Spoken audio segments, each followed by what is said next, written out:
What a professional intro. Professional. I love it.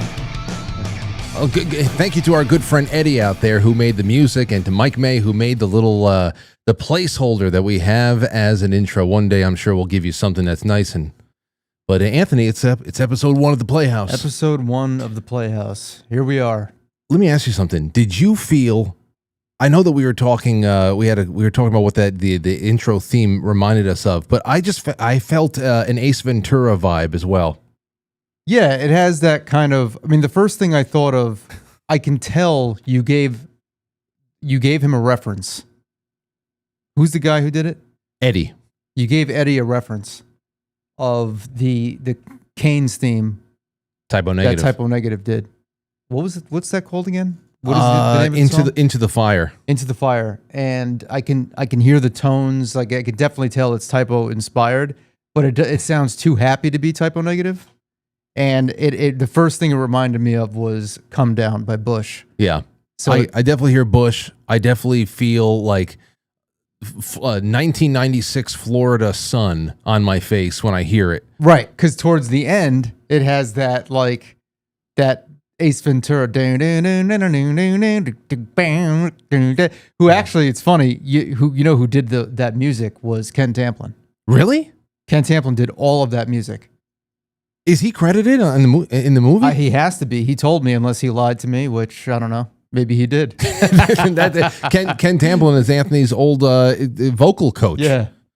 Wow. Well, I just suggested we watch Ace Ventura again when we were up in the mountains. We didn't end up doing it. We watched Roger Rabbit instead.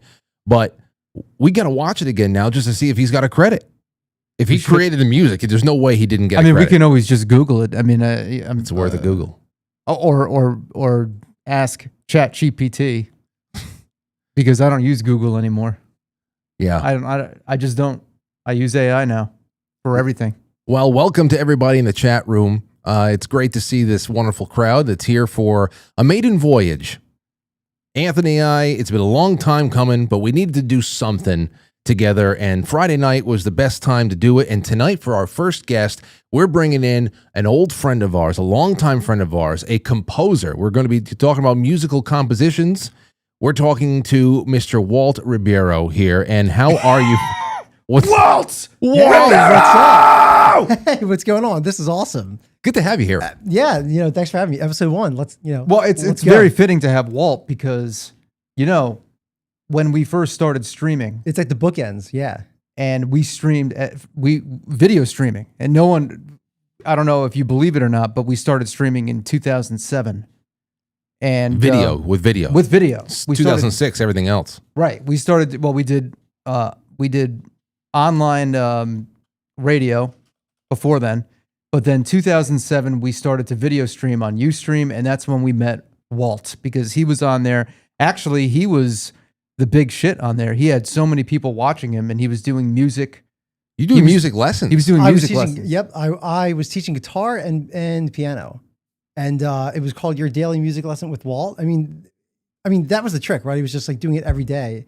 It was just I was just very consistent. Yeah, so, you were dialed in. Yeah, I was on the front page. You guys were on the front page. Then we just kind of talked about music, and then that was almost 20 years ago at this point. It's going to be 20 years. I just can't believe it. Well, time's a joke. It's 19 years now. Life is a scam. Yeah, that's right. The whole thing is jokey. Yeah, it's very jokey. I mean, time is a scam. Even the Playhouse. You want to talk about time? Okay, so the Playhouse. What the hell is it all about? Well, we Anthony and I, we were thinking about, okay, if we did this show together, it's got to be special guests. It's got to be the ability for us to open up the Rolodex and bring on musicians and bring on. Obviously, Anthony has made so many contacts and friends over the last 10 years alone, but we got a lot of mutual friends, and we want to talk about films and music and, as we say it, brotherly nostalgia. But, what would really encompass that feeling of opening up the old toy chest and dusting off things you haven't seen in a long time and just talking about them and whatever. And for us, that toy chest is the Playhouse at our grandmother's backyard, which was built in the 50s for our aunts and our father and our aunts and all of our extended family and cousins and stuff. Yeah, all the kids.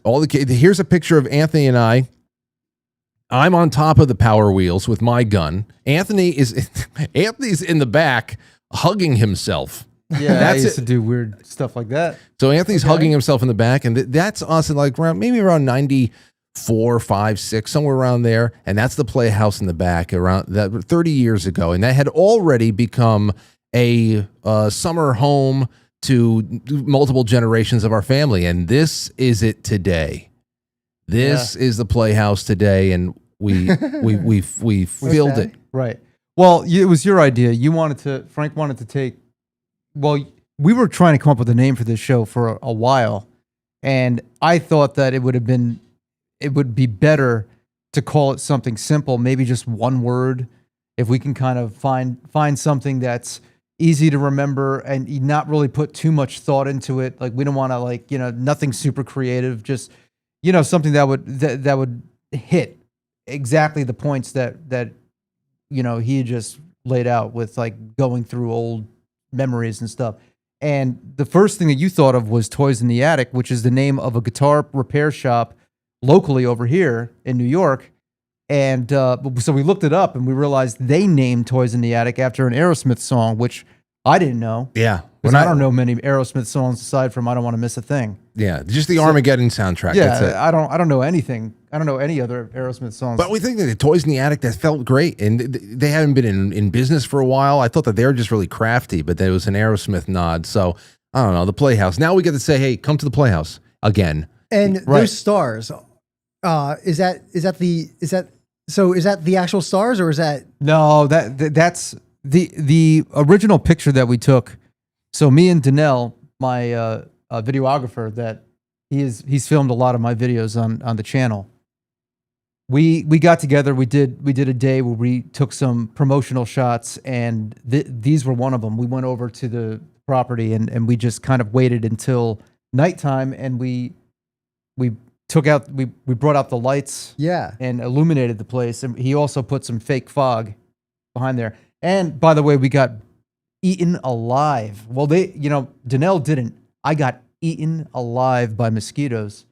Apparently, they're terrible here. Yeah, I mean, I don't know what it is about my blood as opposed to his blood that I'm just like I'm catching them, and my blood is smearing all over the place because I'm killing them in mid, as you say, mid slurp. So we went over there and we took those pictures, but all of the stars, that's something that my editor put in there when I asked him to put the name of the Playhouse, the actual show name on the graphics. So every time that I see that, I know how much pain and suffering went into that picture right there. Oh yeah, blood, and mosquitoes, and fog. But also generations of just kids in the family that are doing all these campouts inside the house. In the 90s, when we were growing up, that is where we snaked in power through long. We would put extension cords together 5 at a time to snake in power from the house, so that all of our friends, we could get together in the Playhouse and play N64 and watch Starship Troopers on the VCR that we brought in there. We had we had a small area rug. Yeah, inside that Playhouse. Oh yeah. Okay. Yeah. It was like, I don't know, what is it? I don't know, 6 by 8, maybe it was less. Except when you're a kid, that's like ginormous, It was enough to fit 5 kids in there. Yeah. It was like a jigsaw puzzle when we went to sleep, but it was whatever, Anyway, that's what we're doing, and that's what the vision for going forward is. But Walt, we found you on Ustream back in 2007. But you're a conductor. Yeah, well, so I started out in 2006. I was one of the first channels to join YouTube, and I'm sure that that you guys were too. It's just like I started out teaching guitar and then piano, and I wanted to kind of like get away from the teaching thing. I never went to school for music education. I liked it. I just didn't want it to be like my career, and so that I pivoted in about 2009, 2010 at the top of my music lessons channel. I just said to myself, was like, you got to go after this orchestra thing, because you're way more passionate about it, and although you're starting from scratch, you should just go ahead and do it. So then I was teaching guitar lessons for maybe like 3 years or so. Then I did a pivot to the orchestra stuff. So we've got you Walt Ribeiro Orchestra right here. That's it. So then, But now you actually you're building up a physical orchestra. I'm currently not trying, but I'm going to build a actual real person orchestra. Yeah. So all the stuff that is on my channel now is just all MIDI. It's all like synthesized music. This is before like ChatGPT and like the AI thing. This is probably 15, 20, 15. But what 20 I years find ago. interesting, well, the first video that pops up, your most viewed video is "Set Fire to the Rain" by Adele, and is that a real orchestra? It's a YouTube supercut of a real orchestra, but that's not my orchestra. So you took see footage of an orchestra from London in this, right? Yeah. And then you put your actual music on top of it. Yeah, because I couldn't afford an actual orchestra. So I said, what's the next best thing to do? Let's just edit it. Yeah, just watch out for the copyright strikes. We'll play like 30 seconds of it. All right, hold on. Let's just play it. Or you can mute it and then just play the video. No, what the hell with that? I want to listen to it. Okay. So this is all, the sound is all you. The sound is all me, 100%, maybe except for the intro there, Okay. like that little tuning section. But and then the clapping's not me. You put the crowd in there? No, I didn't. I put the crowd in there, but that's not me. I think it's like an extra edit that I found. I gotta say, Walt, this is the reason why, though. That's your most viewed videos because of the visuals. That Well, went along that's with it. Everything I did before was the album cover art was the video, and there's nothing visual there. So I wanted to do something visual, and then that's when I came up with this.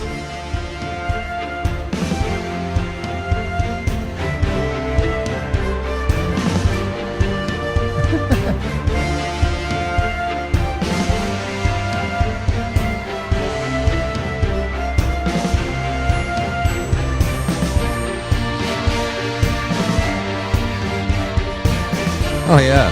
Yeah. And then we see that I superimpose the instrumentalist over the section of the song that's playing. Yeah. If there's a flute, I'm showing the flute player. or It something. convinced me. I mean, it would convince me. It's convincing enough. It's not one for one. Like you can tell if you look at it. You know what it was for me, Walt? But this was a big deal. I mean, no one had this 15 years ago. No, I So- know, and it was your attention to details. The reason why that you were able to sell this, aside from the fact that it was good, it sounds epic and all that. But when I remember when I first saw this, I was like, oh wait, oh wow, holy shit! I gotta zoom. I want to see Walt conducting.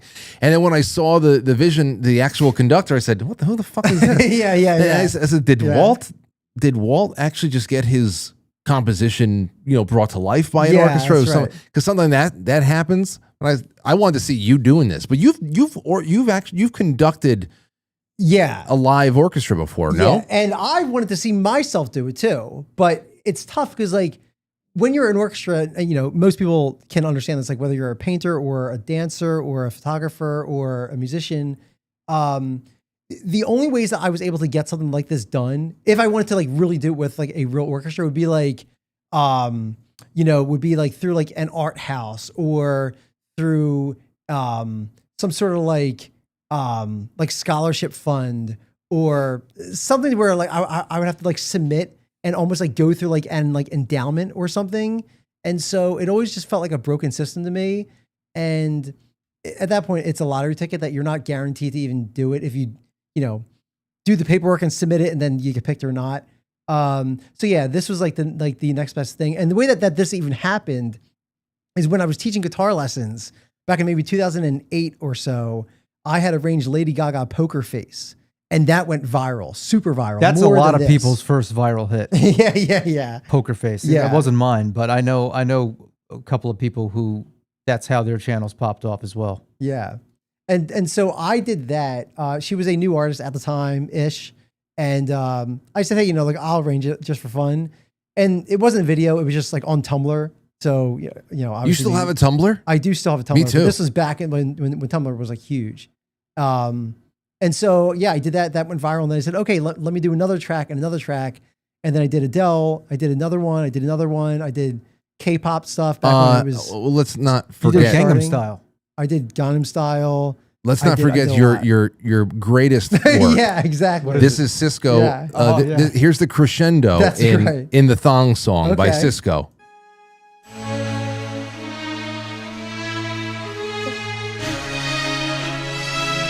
Great.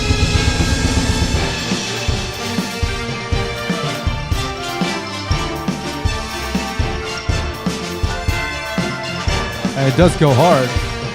It goes hard. It does go hard.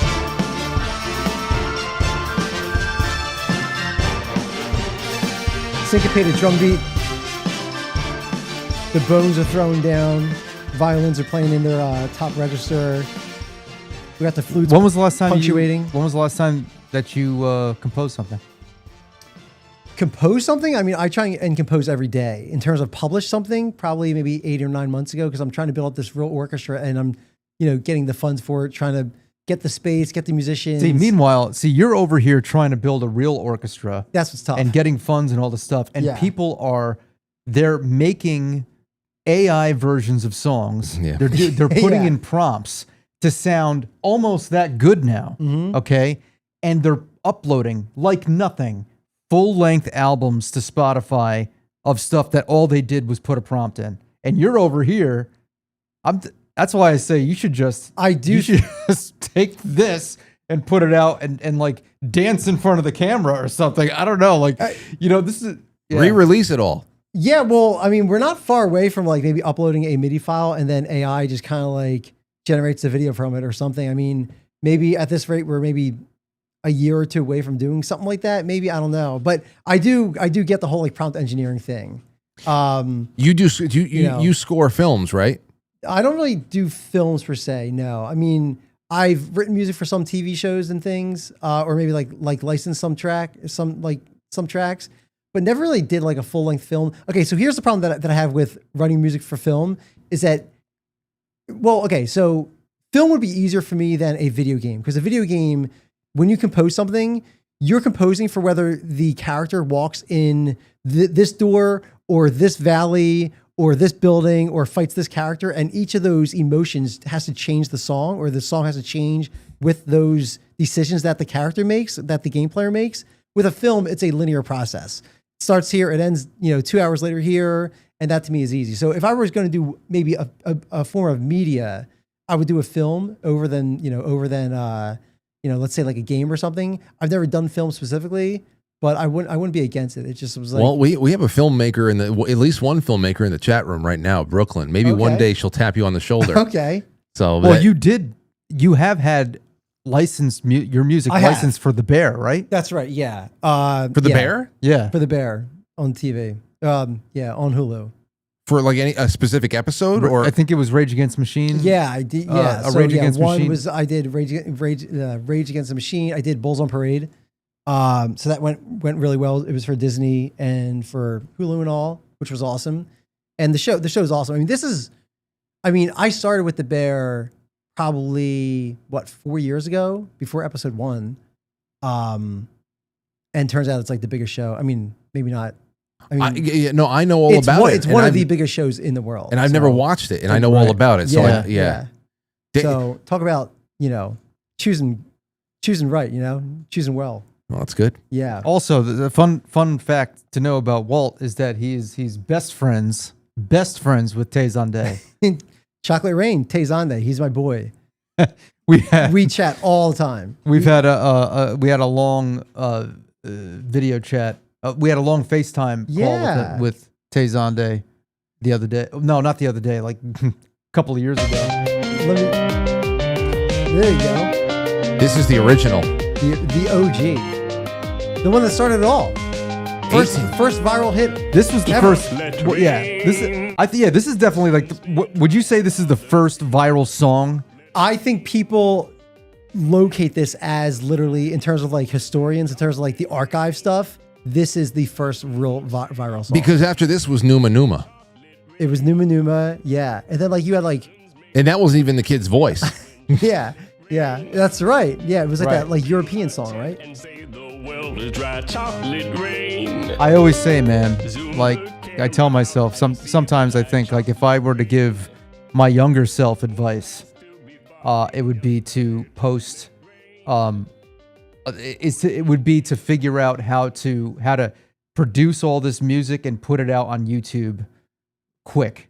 Like, but then again, I stop myself and say, well, no, I shouldn't screw with the way things happened in time and the way that it happened and the timing, because if you notice, there's a lot of people who were the OGs that they're only known as the OGs. Like there's a lot of people who like after a certain time, like they're known for that, and then they kind of die out, you know? Yeah. So, you know, I figured that everything has its time. But Yeah, I mean, no doubt. Tay is still crushing it. I mean, he's still uploading videos. You know that they get. no, Hey, he's we got to get him to call in one I night. was just going to say there would be no one better as a guest on your show than Tay. Well, you have to be on the show so too. Fun. Though. He's so interesting. He has stories about everything. I mean, he's been in this game since whatever 2004, 2005. Right. I mean, he's crazy. Well, then, let's set it up. You have to be a guest that night too. You don't have to keep driving up from Pennsylvania. But even if you wanted to just be on Zoom with him, we can have both of you on Zoom if it's just too much to drive. Yeah, I would love that. Well, you got to come back as much as you can. First of all, he has the best stories. He is awesome, and he's just such a good person. Right. So, well, yeah, our entire we'll make it happen. FaceTime conversation could have been a live stream in and of It could itself. have The stuff been, that yeah. we were talking about was just, you know. Yeah. that's great. I love talking to people like him because there aren't too many people that I talk to are, you know, in my day-to-day life that I know in person that has gone through very similar things that I have gone through. So let me tell you this: the way that Tay and I met is he emailed me cold blood out of nowhere saying, "I love your Skyrim track. Let's do a like Skyrim collab." So him and I, we arranged Skyrim, whatever the theme song was called, you know, like Dos Fa Ro or something like that. I forget what it was. But then him and I did a collaboration back in maybe 2011 or 12 or something. And then we did Pokemon. And, Wait, he and got in other touch stuff. with you? He reached out to me, just blind. Yeah. Nice. Yeah. And so that's how we connected. And then we just became really good friends. Just chat on the phone, talked about music. Let's just think about how these relationships stayed together. First of all, because Anthony and I and Mike, who's not here right now, but we started our show on my college campus in 2006. We brought it home May of that year. It was only on live365.com and Winamp, and it was just internet radio. Then in 2007, we see that live casting is becoming a thing, and we discover Ustream as it just launched. That's where we meet you. Now, as far as how it started becoming its own like little gated community. So we stayed in touch and we were in touch with each other and all that stuff. But it wasn't until 2014, right? When we went out to California to film at. I think that might have even been 2015. Well, that was in person though. Right. No, that was 2014. It wasn't until then. When we went out to the YouTube studios to film Breaking Band. That was the first time we met in person. That's right. Yeah. You know, we had already known you for 7 years. And was that the first time we met in person? I think so. Yeah. I think so too. Yeah. He was all of a sudden Walt is there in the small studio audience in the front row watching us play 10 times too fast. We were so that performance. But, 10 times too fast. Plus I was trying to, you should actually pull that up because I was trying to like sing my entire vocal range in one song or within 30 seconds of a song. I was trying to hit every octave I possibly could. It was so stupid. But then what was also crazy is that we all had the same friends. I mean, not a ton, but you know, we had like maybe like 2 or 3 like mutual friends just separately. And so that when we connected in person, it was just like natural. It was great. It was great, man. We had terrible Los Angeles pizza together on Sunset Boulevard. Yeah, it was a good time. I remember. That was the worst pizza I ever had in my life. The worst. That was your number one. It was the worst. Hey, I don't think this was a good idea to ask me to pull up this video because I can already tell I'm going to cringe pretty bad. Well, we don't have to watch it. We have so many other things to do. Okay, yeah. We can do this some other night. Some other night we can do it. Wow, I look so young. Episode 6. I'm 10 years younger. I mean, geez, I'm 10 years younger. Really? Yeah, look, I look at videos of myself from back then. I don't think I look any different. You guys still look the same. Yeah, you guys look the same. I don't. You know what it is? I'm a vampire. That's it. I drink the blood of rats at night. Like Louis from Interview the Vampire. He didn't want to drink human blood, so he drank rats. Is that a show on TV? No, it's the movie. Oh, okay. I don't know. With Brad Pitt and Tom Cruise. So that's the other thing. I would be horrible to write music for film because I just don't really watch a whole lot of films. My consuming is just not really where it should be, probably. Okay, so then let me move before we move on to this. Let me ask you something. Who do you think? What would you think about a conductor performing at the Super Bowl? Like, they just announced that Bad Bunny is going to be at the Super Bowl, and everybody every year who thinks that there's a chance in hell that they're going to ask Metallica to play the Super Bowl. It never happens. They asked this other guy now, but what would you, if you can pick anybody to perform at the Super Bowl? As a conductor? Anybody. Who would it be? Especially if it's a conductor. I think it'd be awesome if John Williams performed at the Super Bowl. But go ahead. That would be crazy. I mean, it would probably be him on piano, I feel like, because he's such a killer piano player. John Williams? Yeah, isn't he? Really? Isn't he like a killer piano player? He's really good. I think he's a yeah. I think I would want him to. I'd want it to be this huge orchestra where they're just playing. I mean, everybody's childhood theme.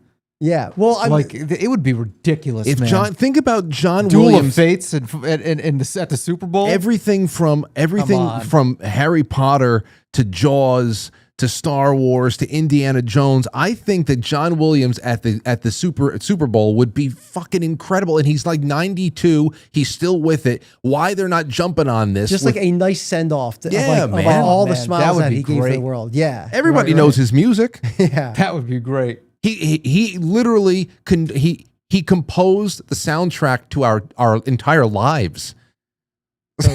I mean, I'm just saying.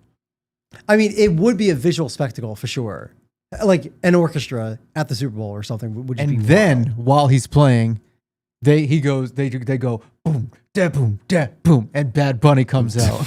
That's it. And then he raps on top of it. Almost becomes like a Metallica S&M thing where Bad Bunny raps on top of the orchestra. Right. Oh no, or P Diddy comes out and goes, "Come with me." Dun, dun, dun, dun, dun. We find out in about 12 weeks. Well, he's gone now. I mean, P Diddy isn't he in jail for 4 years, 5 years, unless they gave him dozens of months, but there's no way he's going to spend anything more than a year there. If he's what? Come on. He's gonna oil everybody up. I haven't kept up with it. You don't know about P Diddy? No, I know about that. I just don't know about is he going to jail or something? I don't know. He loves baby oil. He was going through. I do know about that. I know about that. But do you know what because the baby oil I saw an interview with one of the bodyguards that would always go to his freak offs, and because he was constantly watching women that'd be there. He was their bodyguard, and he had mentioned something. I think was there something that he put in the baby oil? He put stuff in the baby oil? He spiked the baby oil? Well, that's the whole thing. That's why people. What was it? Was it cyanide or something? You kill somebody. Well, arsenic. There was something that I don't know. I wasn't prepared to talk about this. No, no, we don't have. I can look at it. I can look it up. But that's the whole thing. What does that do? It gave flu-like symptoms, and I don't know. Like it was I guess a way to drug people or something. That's whoa. I had no idea. Okay, here it is. Based on recent legal filings, multiple accusers have alleged that Sean Diddy Combs laced baby oil and other lubricants with date rape drugs like GHB and Ropanol.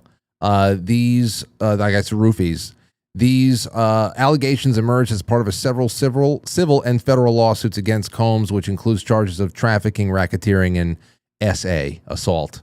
Well, apparently that they were saying there's theories about Jamie Foxx that when he was almost on life support that one time where no one knew what was going on, that's what it was. Is it from the vapors or something? I'm not even sure how would baby oil? It was probably absorption. Whoa! If your oil going through your skin. Well, yeah, because if you're using baby oil, you're obviously using it not externally, internally, and no matter where internally you're going, pick a hole. All of it has a level of absorption there. Yeah. So okay. Wait a second. Why would you need a date rape drug if you're already having sex with them? So no, maybe it is. Then why are you getting? Never mind. we'll never understand. You'll never Yeah, understand the that's oiling. why I had no idea about any of that stuff. Yeah, okay. Whoa. Well, we're gonna have to figure this out for next time. Yeah. I have something I wanted to show. Since we're talking about music and composing and all that stuff, and Yeah. where things, how the golden age of it, and then where we are today, I wanted to see what you guys thought about this. Here is a really incredible short by the Treehouse Detective about Mr. Rogers and the theme song. I did not know this, how the theme song for Mr. Rogers was different every single episode. And I want you guys to just absorb this, and let's talk about it. Hold on a second. My bad. I didn't know that it was a different theme song every time. Well, you'll know why in just a second. How many people know this, but the opening theme song on every single one of the almost 900 episodes of Mr. Rogers' Neighborhood was completely different for a very fascinating reason. So everybody knows and loves Fred Rogers, aka Mr. Rogers, and his beloved PBS children's show, Mr. Rogers' Neighborhood, but not as many people know that he actually graduated from college with a bachelor's of music and composed all of the music and songs on the show. But Mr. Rogers wasn't just singing to pre-recorded backing tracks on Mr. Rogers' Neighborhood. Every single song was performed live in studio while they were taping. There was an in-studio pianist who performed every song alongside Fred Rogers on the show, and I know what you're thinking. I clickbaited you because technically every song was different because it was being performed live, but that's not even what I mean. It's actually really fascinating. Because Mr. Rogers didn't just get any pianist to perform on the show. He got world-renowned improvisational genius concert jazz pianist Johnny Costa, who was way more famous and way more valuable than to be a performer on a children's PBS show. But he said that he only did it because he was semi-retired and just liked Mr. Rogers. Fred Rogers was such a good guy that he was able to pull a modern-day Beethoven out of retirement to play on a kid's show. But Mr. Rogers made one other smart move. Instead of telling Johnny Costa to just stick to the sheet music and play what he composed, he told him to just go wild with it. Do it for the ears of a child. I didn't do it this way. I wouldn't do that, so I figured, well.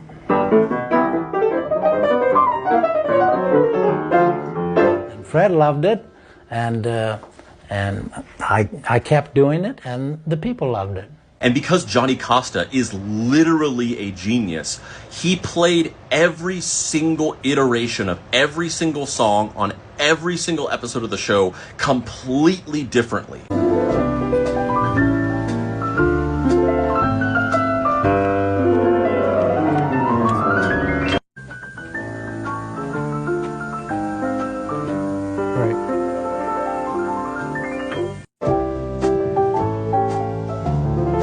Listening to the stride piano is just incredible. So I dare you, go watch the opening theme song of any episode of Mr. Rogers' Neighborhood, and you will realize that they are all musically completely different. The only thing that's the same is Mr. Rogers singing. Johnny Costa is taking the underlying melody of It's a Beautiful Day in the Neighborhood and improvising an entire different composition on top of it. This is just the level of dedication and passion and commitment that Mr. Rogers gave to every single episode of his show. Yeah. So I can appreciate that. Because like, you know, when I make videos, if I'm doing like the same thing I did in the past, I always do something different with it. I never like just take something and just repost or whatever lazily. But also what I realized watching this is that it kind of like makes me I can understand where this love for that kind of jazz cafe music comes from, because it's like, yeah, PBS. It does bring me back to my childhood. It does.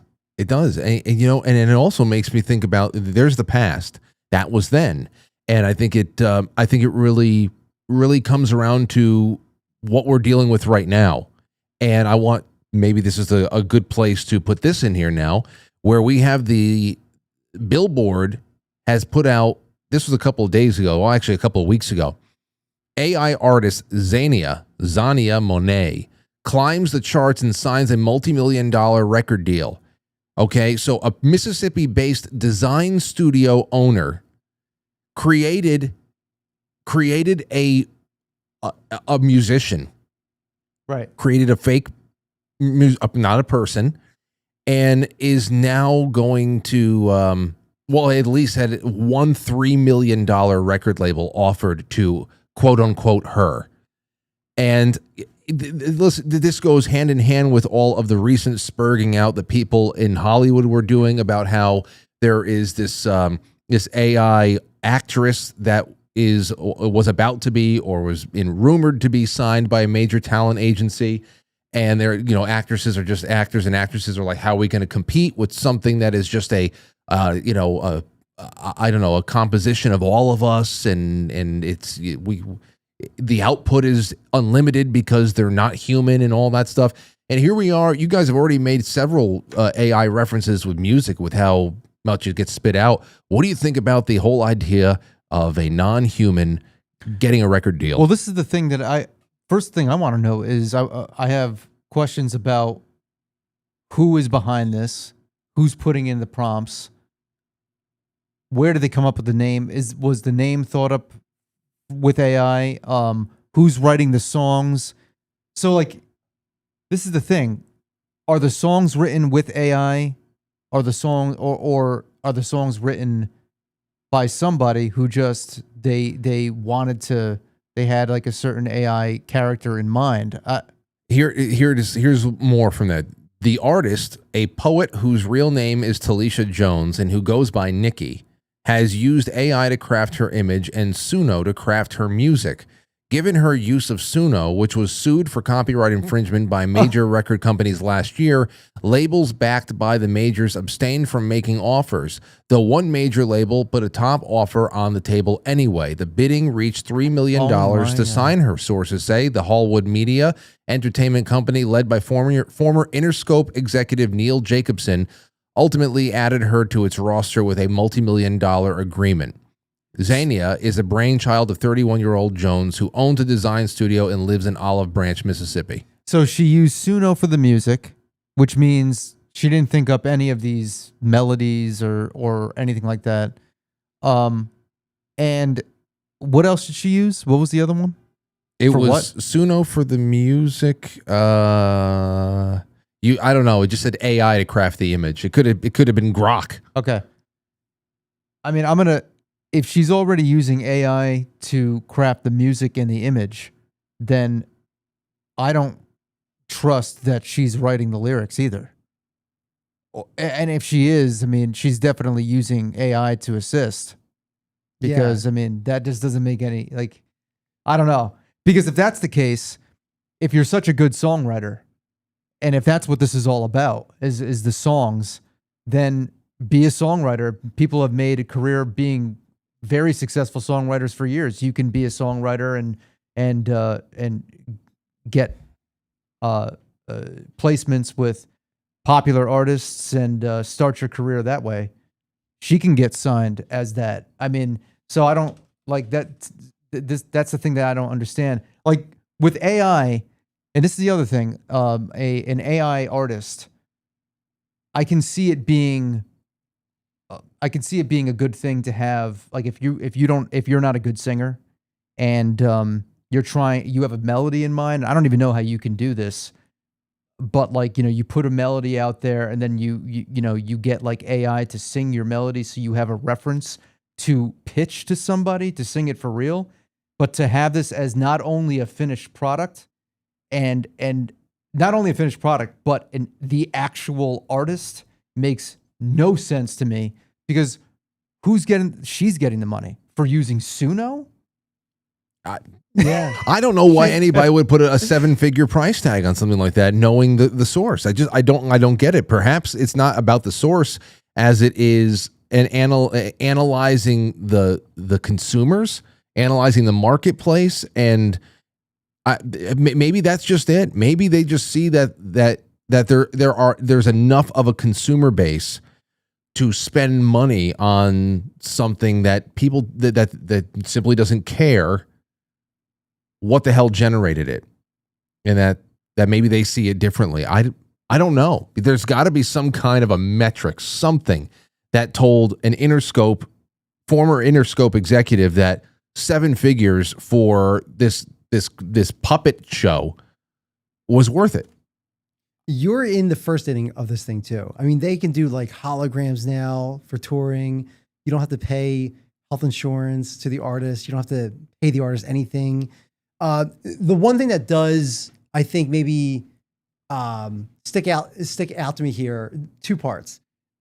This Sora was sued by major record labels, it said in the article, but it wasn't sued for those songs that the girl wrote for that AI artist. So the way that the article read is like that this Sora was sued for something separate, but they're just saying like they've been sued in the past, I think is what that they were saying, if I read it correctly. Sona? Sana. What is it called?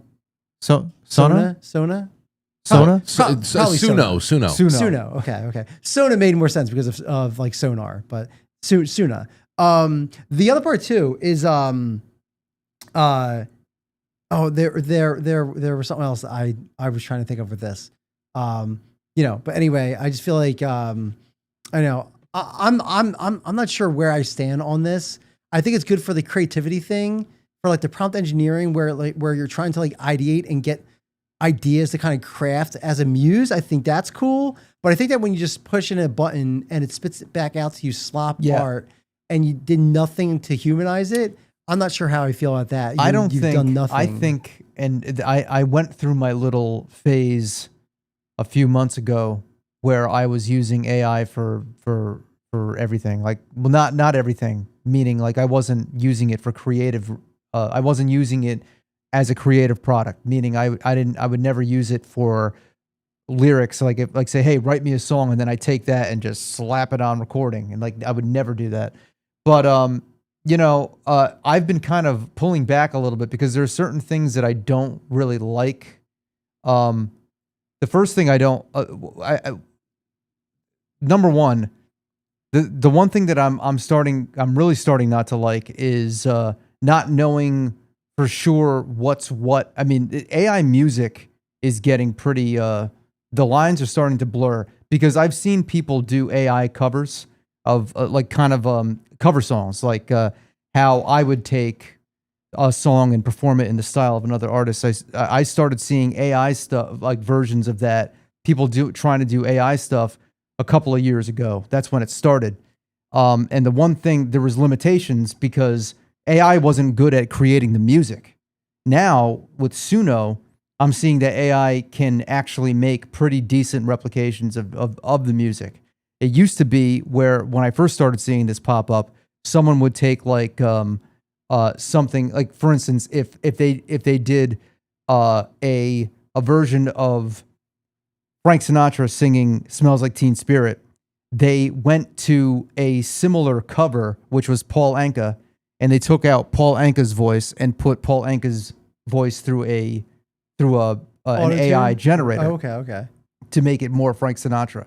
Whereas now I'm starting to see that when people are using Suno, they're able to create the full arrangement, and it's starting to be pretty legit. It's starting to sound pretty legit.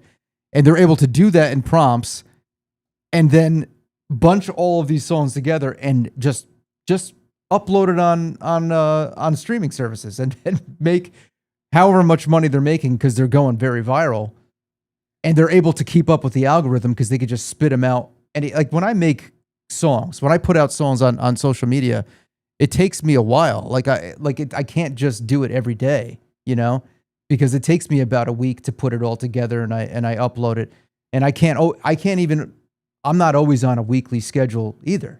So, people who are using AI, they can make full albums in 2 hours if they wanted to. Yeah. Oh, I know that they're doing it with books. I saw that. I discovered that in the most morbid of ways last month after the Charlie Kirk assassination. I noticed that there was at least a half a dozen books on Amazon that were published within 12 hours of the murder. It's just that somehow people out there were already like, they're waiting and they go, perfect. And they go and they tell one one machine or another to generate something that is like novella or novel length about a person's life and encapsulating their tragic death. They put a title on it and they upload it to Amazon, the Kindle, and you can within like less than a day of an event happening, there is a book that is available for like $9.99 download to your Kindle. And it's just people who are just waiting to feed off of any kind of tragedy, or in this case, it's not a tragedy, but it is a industry. It is a manufacturing level grift. And, I saw somebody in the chat, and I want to hear what Walt have to say about this, but somebody in the chat room, Blacked Out Brunette, says, I think this AI crap will phase out eventually. Now, what do you think about that, Walt? Because I think, well, Anthony was just bringing up before, where if somebody can't sing or something, back in the 90s, since Cher, we were getting, everybody's accusing each other of auto-tune. Before that, Milli Vanilli with their lip syncing. Now that is industry standard. It doesn't really shock anybody anymore. The entire Macy's Thanksgiving Day Parade is lip syncing, and it's worse than ever before. Nobody even cares. We've been with auto-tune for 30 years now. I know that doesn't make you a good singer. I understand that, but same thing with CGI for movies. I don't see it going away. I see it maybe the chaos leveling out a little bit more, but what do you think? I have so many thoughts here. Okay, so one is, for 20 years, I've been able to, I guess, run a function in my music software program that can randomize notes within the key signature. And what we're seeing today is, for this music creation side of things, it's almost the same thing. I mean, it's very related to it, but it's on a hyperscale level, right? I mean, it's now on steroids, where at what point would it be, and I'm not sure what the right answer is, but at what point is it okay to do it 15 years ago when I can randomize notes? And now today it's the same thing, where I'm saying, write me a song, a randomized noted song, but it's so good today and it has such an archive of knowledge that it's scraped the internet and it's learned and it's taught itself just within 24 months. I mean, that's really just when it started coming out. It was like Midjourney and DALL-E and all these kind of things in 2021, 2022. So like, what do you guys think about that? Like, at what point is it okay for, I guess, like the music generation of like running a formula or an Excel formula or a music formula, or even in like Mario Paint, I think that you're able to say, make, choose a color or like whatever. I mean, there's always been this sort of like auto-generated thing of making art for the past 40, 50 years. Well, maybe not 50 years, maybe 30 years. I don't know. I think, and but Anthony, it's not okay now. Anthony, you let me know what you think about this, because now we're getting into creative rights. The whole thing, there's always been ghostwriters.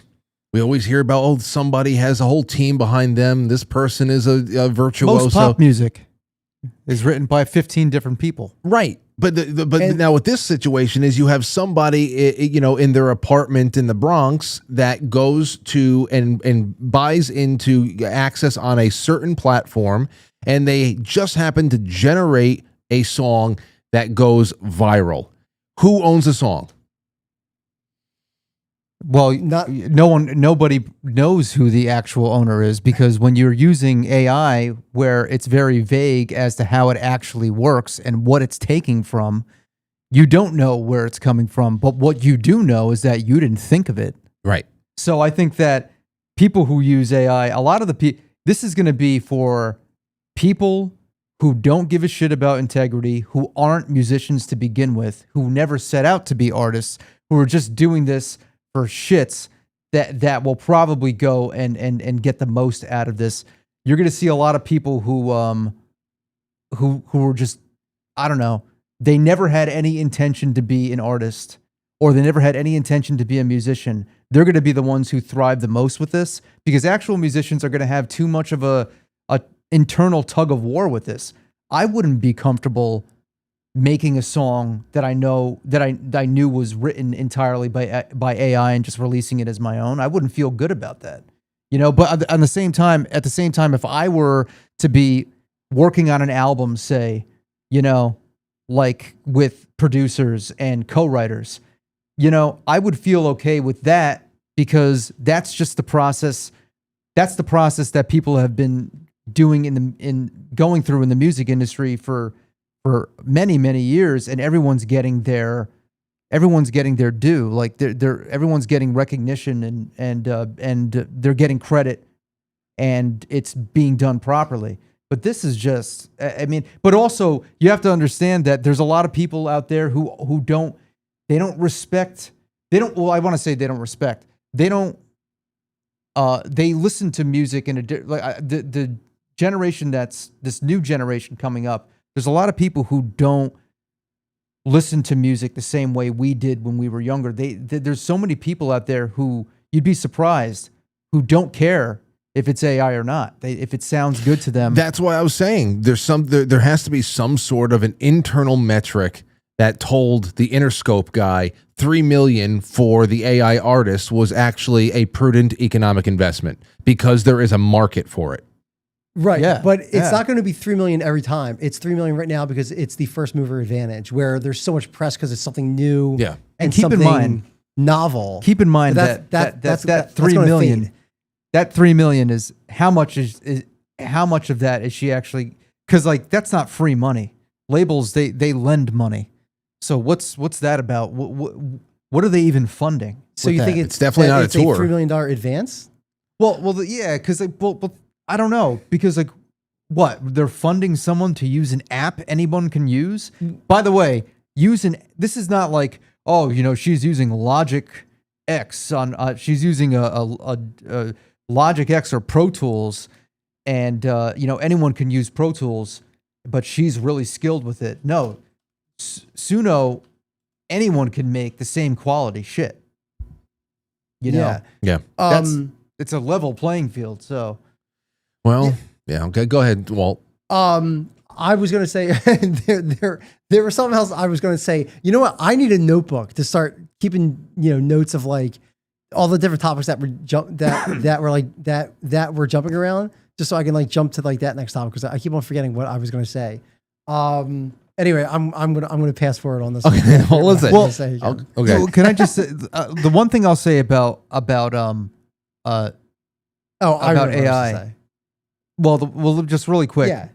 I think that to use it as a tool, me and Walt went to the Sennheiser event, 85th anniversary for Sennheiser. Oh, you should have And- sent me that video.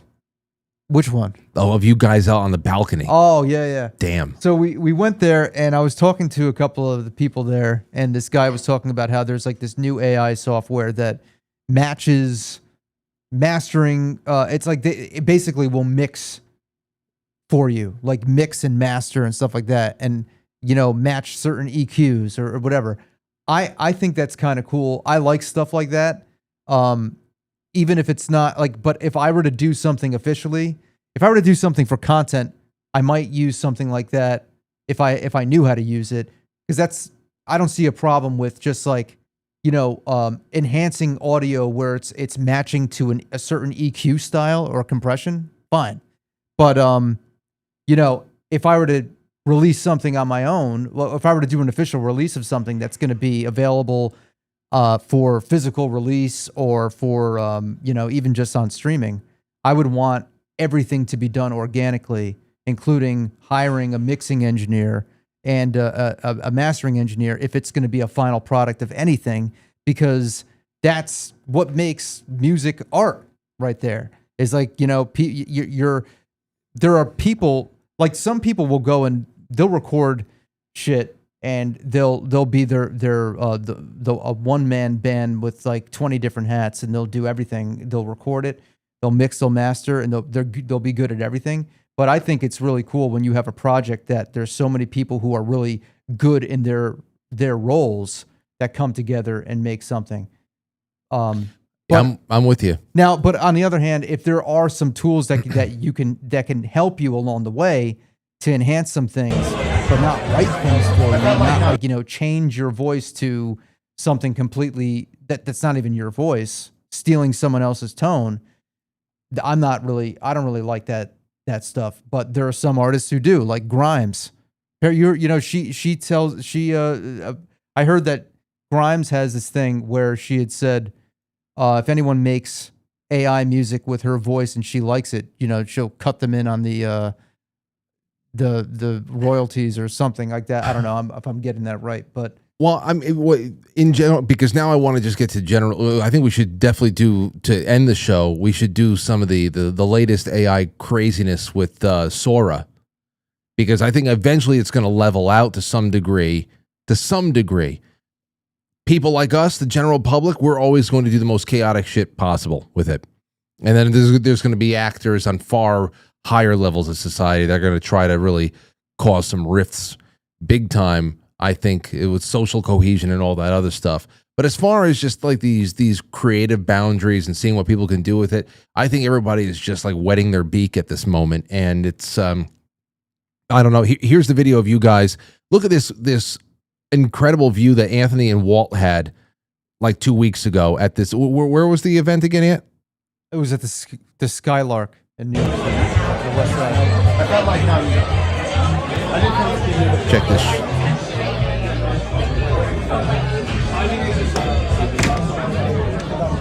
That is, So this is how me and Anthony know each other. that's gorgeous. The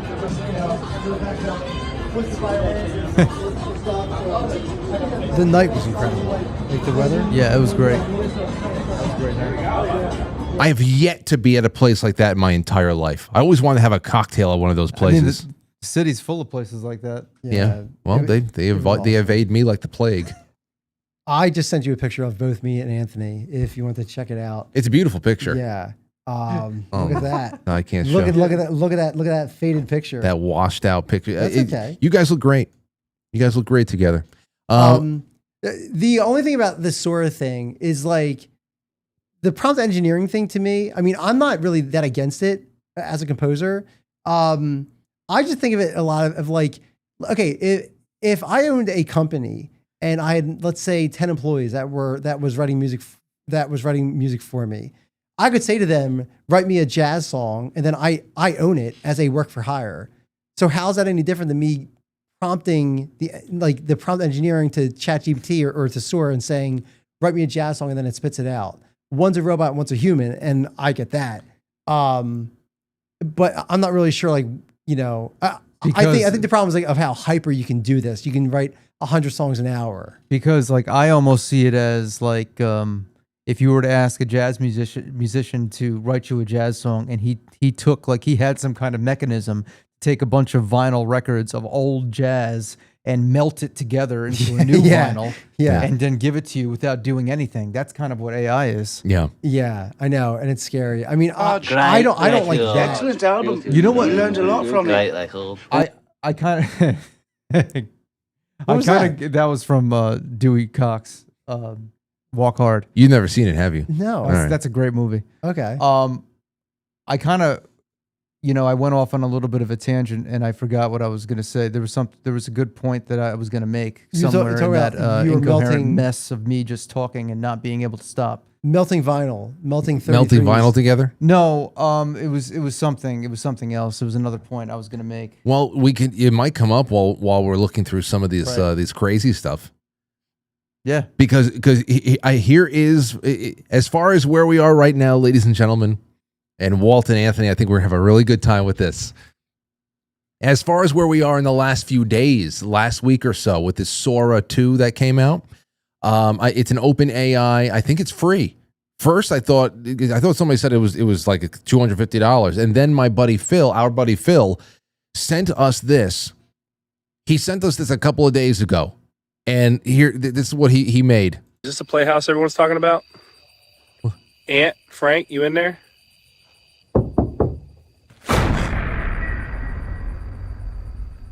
That's crazy. I told him, I said, Phil, so you paid $250 for this? He goes, what? He said, it's in the App Store. It's free. I said, this is free?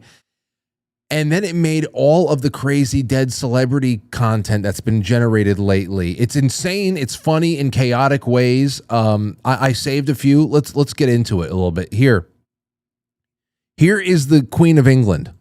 Okay, I mean, there's so much out there. We won't go into some of the stuff. I haven't seen any of these. Oh Okay. yeah. Well, here's the recently deceased Queen of England. This is insane. Have please get down. Don't make me come over there, please. You want me to come down, Ossifer? Do you know who I am? I mean, She just does. boxes She are breaking actually cans does. everywhere. I mean, Wow. dude, Different camera angles too. dude, This thing's wild. I know. Here's Michael Jackson. I guess he's checking people out and he's fighting with them over coupon usage in Walmart. He's a cashier at Walmart. Buy one, get one free on milk. Right, but it expired last July. We're in October, ma'am. Can't you just, override it? I could, but then I get written up, and I like this job. Most I mean, it's wait. What was the prompt? Like, I think that's funny though, because who the hell is thinking of this shit? I want to know the prompt that you put in there. I know. That's a good call. But I wouldn't have thought that. Hey, make Michael Jackson as a cashier and say that he likes this job and he does. This is why I'm not totally against it, because I think that there are ways, there are certain people, the way that we think, like Anthony and I'm sure everybody at home has their own little things with their circles of friends and their siblings and all that. Over the years, you think about certain scenes in movies and the way that you say, imagine if this movie went, this scene went a different way, and it's just hilarious. And you get these surreal, alternate reality thoughts in your head that you wish you can see play out, but it's just too Salvador Dali to make any sense. And the fact that people actually have a tool now to bring out these funny little ridiculous thoughts that are, I think it's actually, that is pretty cool. Now I understand the destructive aspect of this, and there's total, there's big question marks about Creative Commons and what justifies art, but nobody is looking to be put into a museum over this. This is just for the lulls, Yeah, and exactly. What were the prompts?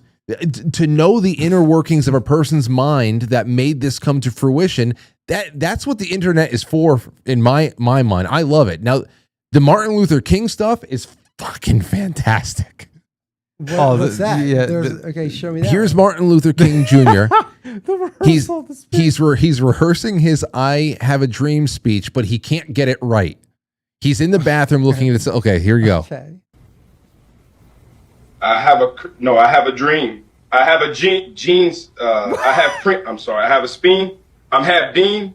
I am the. No, that's not. Quiet chuckling. All right, now come on. I have. What's hilarious about that is, why is it so hard for him to say "I have a dream"? I don't know. He can't. He's trying to develop this world-changing speech here. But look, I look at this and I'm like, why the hell? Martin Scorsese had nearly $100 million to de-age Robert De Niro in The Irishman. And look at what the hell is coming. This is not, that was in 2018, 2017. Yeah, but still, people were correcting the bad CGI in Star Wars around the same time, too.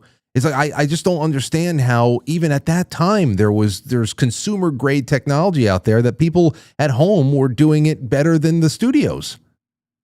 I've seen some good camera work. Yeah. And good effects stuff. Like at home, that has been better than what I've seen in movies. And so I can't imagine what people are going to do with this in the next year or two. This is great. That is actually crazy. This one is my favorite. This is so out of left field chaotic. Anthony's seen it. I know that this is going around in our group chats and stuff. So now he's actually going to give the speech. Martin Luther King Jr. Here you go. Sisters, I no longer have a dream, I have a nightmare. We're all gonna die. Run for your lives. What? I've been so out of it. I haven't seen any of these. This is what came out like a week ago. No, this is just within the last couple of days. I can't tell you how many dozens of times I've watched this. We are doing it again right now. Brothers and sisters, I no longer have a dream, I have a nightmare. We're all gonna die. Run for your lives. And the voice matches perfectly. The camera cuts are perfect. The lip syncs are perfect. The run for your lives. Running. Dude, this killed me. Killed me. Now we get into the Bob Ross. Oh, this is hilarious. Okay. Here's Bob Ross is back. And he is saucy. He's spicy. Here we go. We'll just add a little friend right here. Oh, no. No. That looks awful. Ah, come on, piece of... God damn it. Fuck this. Fucking shit. I hate art. Fuck this dumbass paint. You hear me? Okay, see, so that was the that was the chaotic Bob Ross. Okay, he screwed it up. We'll just add a little friend right here. Oh, no. That looks awful. Ah, come on, piece of... God damn it. Fuck this. Okay, but now here he is. This is where he kind of keeps his chill in this one. So much power in this water. Reminds me of your mom when she realized I wasn't finished after round 3. The neighbors thought it was thunder. See, someone is going to start like an Instagram of like just like Bob Ross stuff, and they're going to monetize it, and they're going to make more money on that channel than they are at their current this job. is the thing, and this is where the other side of where the fun, using it for fun, is. This is the other side of that, because TikTok monetizes decently if it's something that blows up, and people can make, you can get some AdSense off of this. Absolutely. So I think several whatchamacallit, it might have been Bob Ross's daughter or something.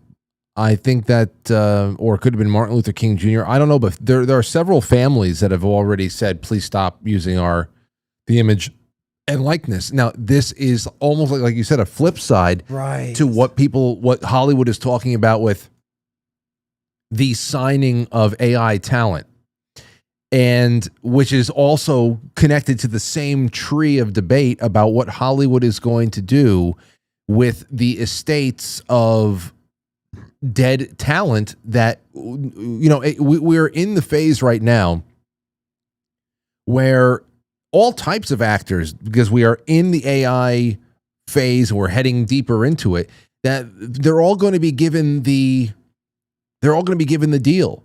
Do you want us to preserve the image and likeness so that you could act beyond your years, and that a certain percent, they're going to negotiate for a certain percentage of ticket sales and residuals to go to family estates, and create generational wealth, like Tom Hanks's great grandchild, might be getting residuals for a new Tom Hanks film 300 years from now. I don't know. Somebody, that they're all going to start inking deals. Absolutely. The first commercial that I know, and in fact, I think that this was the first, I guess, like AI, it wasn't AI, but the first like image and likeness of a deceased actor was, I think it was Audrey Hepburn, where she did a chocolate commercial and she was on a bus. I forget. If you were to type in like Audrey Hepburn chocolate commercial bus or something, it would probably show up. I think that was her. Anyway, that was like the first, that maybe came out in like 2017. And it was a major story where people were like, oh, we're now able to, because her estate okayed it. And then I think that was like the controversy was like, is this going to create a new wave of people? And so now seeing that you can do it on AI with a quick prompt. Yeah. Like that to me is just crazy. I mean, I can't be fully against it because it is pretty funny to watch it like that. It's funny, but then you got to think about like the real effects that are happening of like estates getting involved, the actor doesn't want it, you're, doing something that no one really agreed to. But hey, you know what? If you make music and you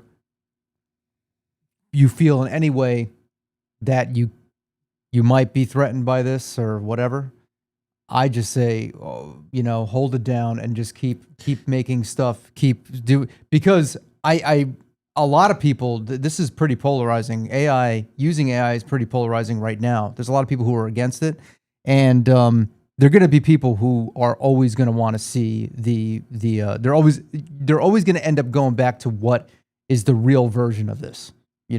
I mean, yeah, people are entertained by this stuff now, but eventually, I actually don't think that creatively anyone's really in jeopardy with AI. No, it's going to level out. It's going to be a tool. It's going to be a very advanced tool at some point. It has to level out. Well, okay, but what about if you went to the movies and you see the coolest, most wildest car chase that you've ever seen ever, and yet it was all AI, like, will you be bothered by that? That the fact that like Yeah. a real camera didn't shoot it? Absolutely, dude, Okay. dude. Even if you couldn't tell, all of because in the 5 years it's going to look like real. think about what Fast and the Furious 7. You know, most of those car chases and I don't get really anything out of that. I know most of that is all green screen. It's all green screen computer. I mean, even the first Fast and the Furious was large. I mean, there was a lot of practical, people driving cars and shit like that. But I like Nicolas Cage films, like Gone in 60 Seconds. That was a lot of. He did a lot of his own driving in movies like that. So whenever you're talking about, again, what do you? Tom Cruise, you give him the tip of the cap for actually being in the cockpit for Maverick. Stuff like that. He does a lot of his own stunts in Mission Impossible. Yeah, you know, like, that's the thing. Like even like you take a big example is Jurassic Park, revolutionary technology with the CGI. Everyone was just their minds were blown because it's like, damn, look how did they do that? That's why it was great, because people were like, how did they do that? And this was something that you can tell a lot of effort, a lot of there was just a lot of effort put into it. And, now it's like, if you go and you see something that is AI, it's just AI. It looks cool, but it's AI. Well, that was my biggest complaint with the 4th Star Wars movie, which was, I guess, like episode 1, I think it was. I forget how they were all numbered, but the one that came out maybe like 2002 with the Anakin Skywalker kid. That 99. Okay. So that one was so CGI that I couldn't get into it. And so I feel like that this is like that same thing where taking back to the physical world again, because my brain can tell. Well, Anthony brought up Jurassic Park, and when we went to go see Jurassic World, the first one, I think there's been like 5 more since then. But when we went to go see Jurassic World, the whole family, our whole family went out together to see Jurassic World, and the opening shots of the movie was, it was an establishing shot of a house. The family, you learn they're about to all get packed up and they're going on a vacation to this Jurassic World theme park all these years later after all the tragedies and shit like that. And the opening shots of the film was a sparrow that landed on the front lawn. The sparrow was CGI. Did it look bad? Yeah, well, we knew that it was a cartoon bird. It's just like you couldn't get. How did you get a sparrow to land on a sidewalk? The last 100 years of film. Why did you have to? As soon as we saw that, I said, "Oh shit." Yeah. And I knew, why they did it, because you think about the first ones, birds of prey. You think about, okay, well here's the house sparrow, and what were they 5 million years ago? But the fact that it wasn't an actual. I said, oh, here we go. Well, that was the thing about Jurassic Park. It was a mix of animatronics and lighting and CGI. That's right. It wasn't, and that's why it was so. It was ambitious. That's why it was ambitious. They had no choice but to make this work, because they knew that it was a revolutionary thing, and that's what made the movie what it was. And yeah, I mean, that nobody's doing that shit. Listen, good CGI too takes effort. I think it was Davy Jones. Who was it? Yeah. In Pirates of the Caribbean, they say that is one of the best CGI generations of all time. I can't wait to show Aurora that. It was so meticulous the way they did it, frame by frame, with these little sensors on his face. Like nobody's willing to do that now. And now, especially with AI. So Davy Jones, that's the octopus guy? Yeah. Okay. Yeah, I thought I should actually look into that. I didn't even never really. It's impeccable work, that Davy Jones. What's the main character, the Johnny Depp guy called? Jack Sparrow. Jack Sparrow. Okay, yeah, it's not that guy. Okay. But that's just eyeliner. That's all practical. That is not confusing. Because it was funny. I was trying to think what part of Johnny Depp was computer generated, but you're talking about the octopus guy, so that's right. Okay. Well, now he would have to be completely computer generated. Yeah. Why? Oh, because they're gonna have to de-age him after everything that he went through. Unless they just make him they make Jack Sparrow older. Like it's like a future thing or whatever. You'd imagine. That's like I have to imagine they would do. I mean, they had Keith Richards in there. Keith Richards was like one of the Pirate King or something like that. He came out with the pirate book. I'm telling you, man. the Black Pearl, the first one is the one I like the least. I love At World's End, and what's the second one? I don't know. The second one when Davy Jones shows up. Those two with Calypso. Those are great. 2 and 3 of the Pirates of the Caribbean films. I can't wait to show Aurora those. Those are great. They get better. So that's a trilogy, and it gets better. Like 2 is better than 3, and 3 is better than. No, well, it's a planned series. Yeah, okay. And I know that there was more than that, but Pirates of the Caribbean, those the 1 through 3 is. They're great. Looking at me like, I can't believe that you didn't know that there were 3 films. There's more. I think there's like 5. Whoa, okay. Yeah. Oh no, there's a ton of them. Oh, I haven't seen them too all. much. I haven't seen them all. Dead Man's Chest. Everybody said. I've seen the first one. I know about the first one, and then I've seen pictures and memes of the octopus guy. In the chat room, first of all, Brooklyn Hudson says, let's see here. She said that in particular, Patrick Swayze's estate said, do not resurrect him and use him in any way, shape, or form for the Dirty Dancing reboot. And but other people, they're doing a Dirty Dancing reboot. I think so. There's a lot of great chatter in the chat room, both chat room here and on Pilled. Wonderful chat room, guys. I've been watching you. I hope you all have had a good time. We're gonna be wrapping up here in a second, but yeah, thank you everyone for watching. This is but thanks for having me, man. This is awesome to next time, kick it off. Yeah, next time we'll have Walt and Monty in the me, Monty, and Tay. Let's get 5 people in here. Walt, anytime you have the time and you want to make the drive, I mean, we'll pay for your gas. We can get dinner together. We'll make it worth your while. You mean you'll pay for his charging? Yeah. Oh, yeah. I just ride like my scooter up here. It's about an 8-hour commute, but I do it. I'm just joking. Oh, you got the self-driving Tesla. Yeah, just because I just don't like I don't like driving at all. I'm kind of scared by it. So the fact that this car has cameras looking around for me, making sure that everything's okay, like I feel a lot safer. Well, when he travels, he takes his life everywhere he goes. I mean, we have driven into the city. I remember, what was it? Recently, we drove into the city and you were on a work call the entire time. You were on your laptop, sitting there with a background behind you, and just kind of sitting there with this like look on your face because you weren't even talking in this big meeting of like 50 people on a Zoom call until you had to say something like, I'm Walt, blah, blah, blah. Yeah. And I'm just driving in dense New York City traffic. Yeah, it's just, me just getting it done, in the middle of a call. But you're great. Listen, Walt, in general, I just got to say, you are a great person to take to any occasion. You mix in a room, you make friends quickly, you never say no to new experiences. You break out in dancing, singing, whatever the hell it is, you just throw yourself into the mix. And that's why I asked Walt to come everywhere I go. Dude, thanks, guys. Well, that's why I told Anthony when you guys were hanging out together, and I said, "Yo, ask Walt if he'll be the first week's guest." Cool. And I knew that the next text message was going to come from Anthony was going to be you saying, "Yeah, let's do it." Yeah, it was me saying, "Hell yeah, let's do it." Yeah. Hell yeah. My thing is like always, like hell yeah.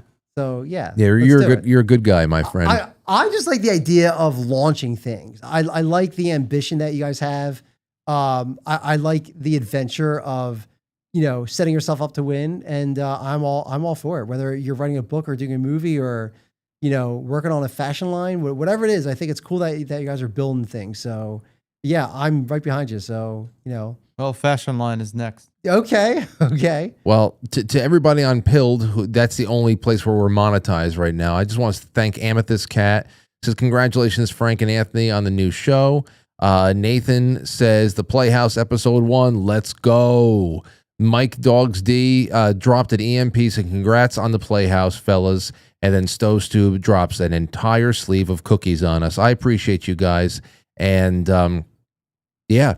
You know what you got to do is have like an outro event. Maybe it's like, someone like the guest plays a guitar, maybe like for like a minute, like the way that you would get an outro at a like talk show. guy doing a balloon thing or a magic trick or playing music or something. I don't know, some sort of outro event. Oh, I'd love it.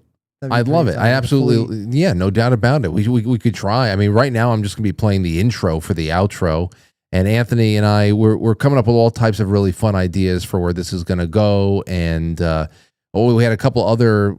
Hold on, there's a couple other questions in there. The Playhouse is really fun. This is from Tomcat. Thank you so much. Rev says, no Pyretta, I want a refund. Pyretta is comfortably at home. I have to just give an update with Pyretta because Pyretta has been the studio cat for years. She's 14, close to 15 years old. She has hyperthyroidism, which she was diagnosed with in 2019. So think about that. She's had hyperthyroidism. I've been treating her for hyperthyroidism for that long. A few years, 6 years, 7 years. Well, going on 7 years. And in the past year, she was diagnosed with the first stage of renal disease, and it's probably progressed since then. She's been pretty stable, but I decided that it's best. I'd rather have her in a more controlled environment where she's being tended to a little bit more closely. So, and you guys can find. She has an active Instagram though. Yeah, she has an. I should post on it a little bit more, but Pyretta Blaze the cat, or Pyretta the cat, I think is her Instagram. Pyretta the cat. Here she is, right here. Her last name's Blaze. Yeah, the Typo Negative song. She's named after Typo Negative. Okay. There you go, Pyretta the cat. She has 5,728 followers. Are you one of them? You must. There she is. Look at look at her. Yeah, she's I mean, always with she's the one pretty light. Listen, Pyretta she's always been a heavy cat. No matter how much I tried to, I had her on weight management food at one point. She was at her heaviest probably 14 pounds. That's pretty heavy for a cat. And now she's down. She's lost a lot of weight. I've been trying to actually maintain her weight as best as I can. Her appetite fluctuates, but this is just it. This is what we deal with, when we have pets and they get older, and that's it. She's been with us since 2013. She lives a great life. Yeah. Great life, and continues to live a great life. But thank you guys for asking about her. Walt, what should we expect of you next, and where can people find? Do you want everybody to find you on Instagram? Do you want them to check out your YouTube? How can they keep up with you? Yeah, so my most vocal, I guess, like my most updated is Instagram. Although I'm going to start doing more YouTube stuff now because trying to grow a physical orchestra is a very capital intensive thing to do. But I guess for long form media, it's just Walt. It's /for orchestra, FOR. And then the word orchestra, because I arrange pop songs for orchestra. At least that's the way that it started. And then my Instagram handle is just Walt Ribeiro. So Walt, like Walt Disney, and then Ribeiro, like Alfonso Ribeiro from the Fresh Prince of Bel-Air. Well, your YouTube is linked inside of the description of the episode, so people can click right through if they're on YouTube, and they'll go right to your YouTube. But here is the Instagram. Anthony, what is coming up next? Anything you want to announce coming up with 10-second songs? I just want to say, do you remember when you tried to rebrand to Walt Rib? Yeah, I do. What? I do. Well, because people were misspelling my last name is Portuguese, and it breaks the English rule of E before I before E. And so I said, you know what, let's just cut off the Portuguese part of it, the Ribeiro, the end, EIRO. Walt Rib. And then just do waltrib.com. And then that Ant still to this day bust my chops about it. Oh, well, if I had known about it, I'd bust your chops too. Okay. Well, he thought it was like I was trying to start like a food. I was gonna say it sounds like Walt's Ribs. Yeah, yeah. That sounds like a soul food. Yeah, I tried it for a year. You committed to it for a year? What's funny was that you have a pretty decent following on Twitter, right? Yeah, Twitter, I've got about 8,000 people maybe, I don't know, 7,000 to 8,000 people following me on Twitter. All right, but you were at one so you were at one point verified on Twitter. That's right. Yeah, this is the worst. Back when you actually had to get a verification. That's and right. By the way, when I was on Twitter, which I'm not, but when I tried to get verified a long time. Like they never verified me. I had 40,000 followers when I deactivated. You mean the my 10-second account. songs on there right now is not you? Well, I created a 10-second songs. It's like kind of like a placeholder. Okay, like, gotcha. Gotcha. So like it's inactive, but it is me, but I don't use it. Okay. So you lost your verification when you changed it to Walt Rib. That's right. But the thing is, now you can buy the verification if you want. I mean, For $80 a year. Yeah. Right. I'm not going to do that. But, yeah. I mean, I lost the verification, and a pop-up said that if you change this, then you lose the verification. And I was locked in on like, well, so many people are misspelling my last name. I think it's worth changing. And now the verification's gone. And I went back to Walt Ribeiro. So I lost the verification and I went back to my original name anyway. So you lost it all. Yeah, lost it all. But that's okay. I lost everything. I lost everything after 9/11. I found peace with it. So Oh, that's all okay. I got SoundCloud, YouTube, Twitter X, Instagram, I'll hit you up on Tumblr later. Yeah. Oh, dude, please do. Okay, you got it. Yeah. It's just me. It's just that Tumblr is just where I go find memes and stuff now, and I still follow a couple of bloggers there.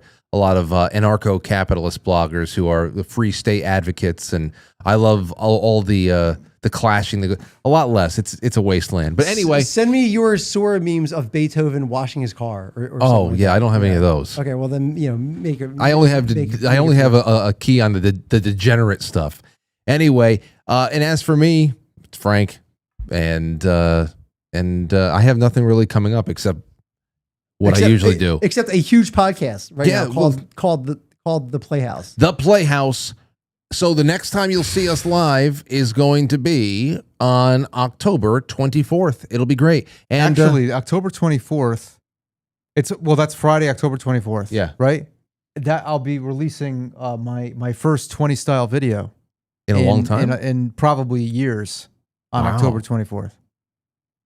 This is the first time you've done 20 style. I haven't done a 20 style video in maybe 2 or 3 years. You've got the exclusive drop over here. So there you go. So on October 24th, Anthony's going to be dropping something. Of course, you know me. I'm live weeknights at 7 o'clock on QuiteFrankly.tv and all other places. But Walt, I can't wait to have you back, and thanks for helping us cast off on the maiden voyage. Yeah, this is awesome. Thanks, guys. All right, everybody. Take care, everybody. Fantastic. Have a wonderful evening, and peace to you all. See you tomorrow night. See you later. Hold on.